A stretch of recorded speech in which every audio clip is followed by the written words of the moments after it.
What we have here today is the Jaeger-LeCoultre, and the name of it, due to some quirks of the French language where they like to say the first few letters of a word and then ignore all the ones after that, seems to be called Duometre.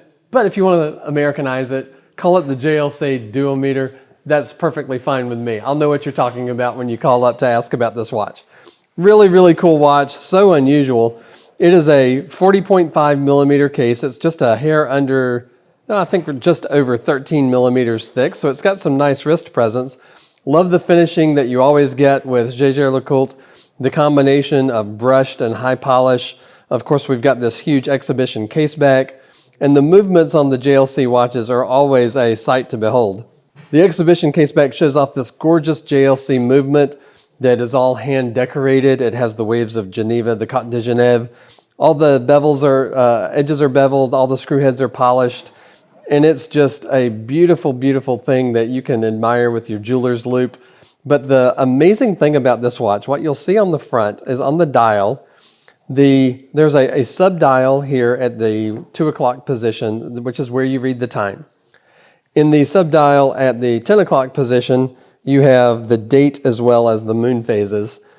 There are 2 power reserve indicators. So that tells you right away there's something unusual going on here. This movement has what they call a dual wing architecture. As you wind the watch, you'll turn it clockwise to wind one barrel and counterclockwise to wind the other barrel. So the 2 barrels independently have a power reserve indicator. A barrel is simply the container for the mainspring. It's sort of coiled in a little metal barrel. That's why they call it that.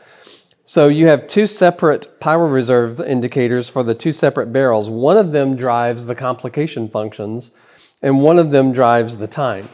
Now, as you're looking at this watch, it looks like there's a lot going on. There's a central seconds hand. If you notice, there is no central hour or minute hand. The hour and minute hands are over here in the subdial. So you have quite a large second hand.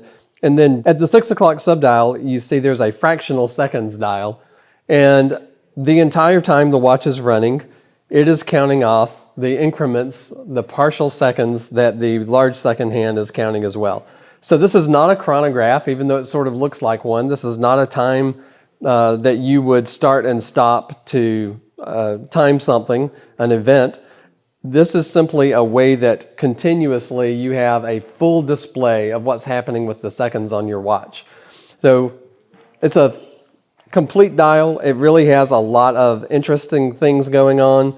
It's certainly not symmetrical. For someone who likes a watch with a lot of personality, this might be just the ticket for you.